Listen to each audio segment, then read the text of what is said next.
Today we're going to explain a very standard medical audiogram.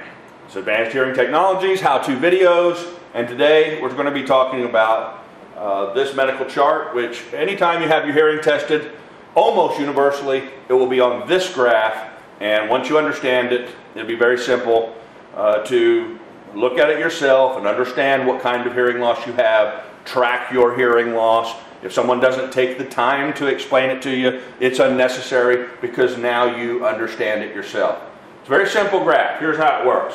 The numbers across the top are always going to be frequency or pitch. Just like the keys on a piano, the keys over on the right always go ding, ding, ding, ding, ding. That's high frequencies. Over here, bong, bong, bong, bong, bass. So just like on a piano, the keys on the left, very low frequency bass tones. In the middle, mid-range tones. And as you go out to the right-hand side of any piano, it's going to get higher frequency. Along this side, you're going to notice 0, 10, 20, 30, 40. This is volume. It's measured in decibels.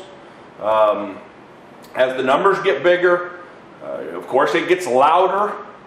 And so this is how the graph works.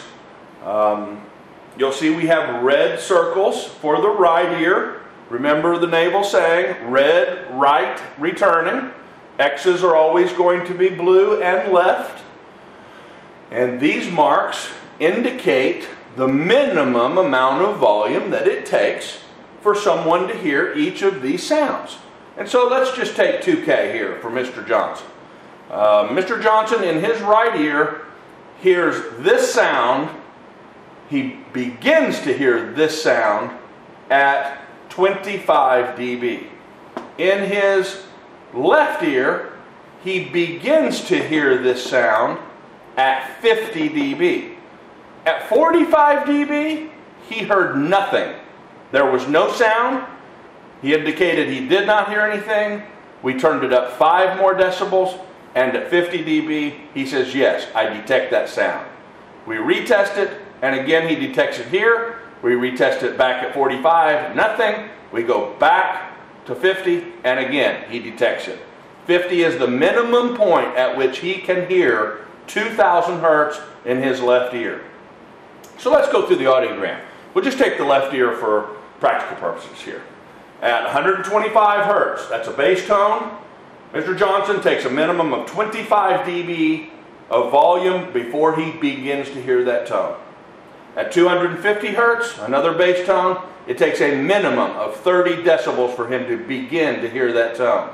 At 1K, mid-range, he goes up a little bit, 20 dB, to hear this tone right here.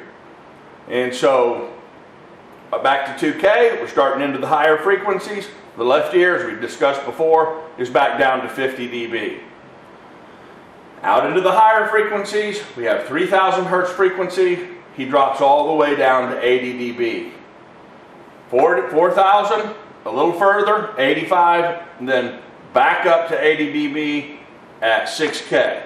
This is a very standard high frequency hearing loss. We see this about 90% of the time. And the problem with this hearing loss right here is because of the English language. The vowel sounds come from our vocal cords. They're always low frequency shifted. A, E, I, O, U. You can hear how bassy they are. A, and I'll tell you another thing. Because they're coming from our vocal cords, A, E, I, we can make them as loud as we want. These sounds are very powerful. We rarely have hearing loss in this range. And for those reasons, most people hear vowels just fine. Because of the way the cochlea is made, and of course other factors, heredity and such, most people have high frequency hearing loss. Meaning at these higher frequencies, we have a tendency to need more and more volume to begin to hear those tones. Here's our problem. Consonant sounds, S, F, T, P, K, T, H, S, H, all of these sounds occur by blowing air through our lips and our teeth and our tongue. That's all we're doing. We're blowing air through a combination of our lips or our teeth and our lips or our tongue and our teeth. And anytime we do that,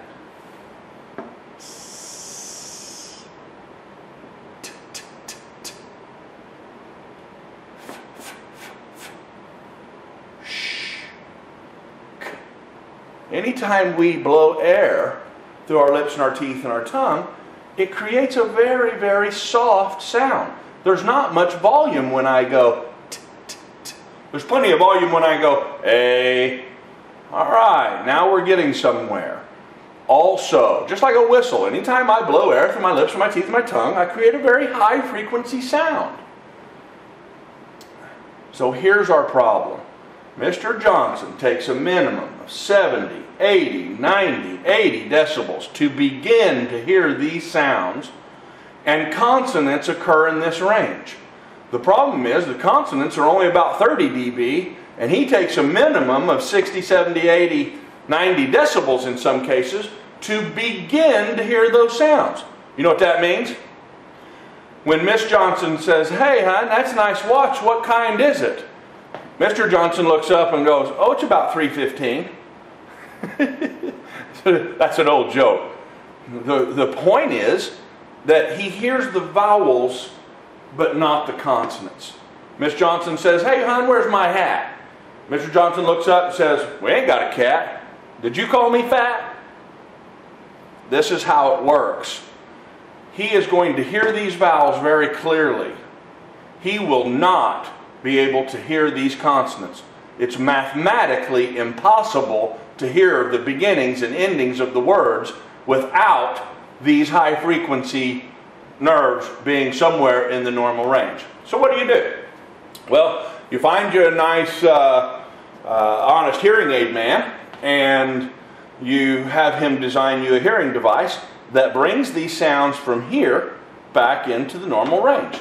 Ideally, we want to apply an equal but opposite amount of amplification to each of these frequencies to offset the hearing loss that we're seeing here. You don't want these up here. You don't want bionic hearing.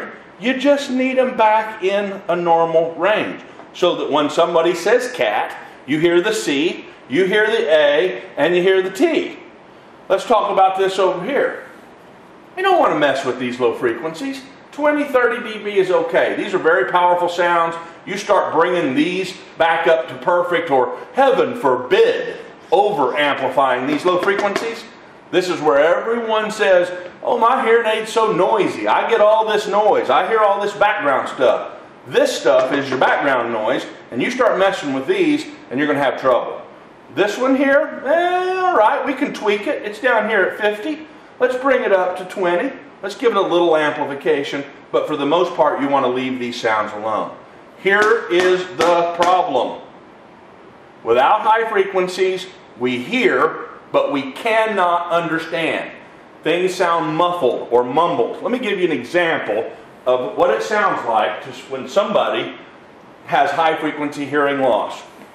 Testing 1 2 3 4 5. Testing 1 2 3 4 5. Testing 1 2 3 4 5. When you eliminate those consonants, it sounds muffled. It sounds like people are mumbling. There is no distinction or clarity because of the lack of these sounds. Well, hopefully I've been helpful here today. Got some good information. Understand this a little better. My name is Robert Hutchcraft. We are Advanced Hearing Technologies. Have a good day.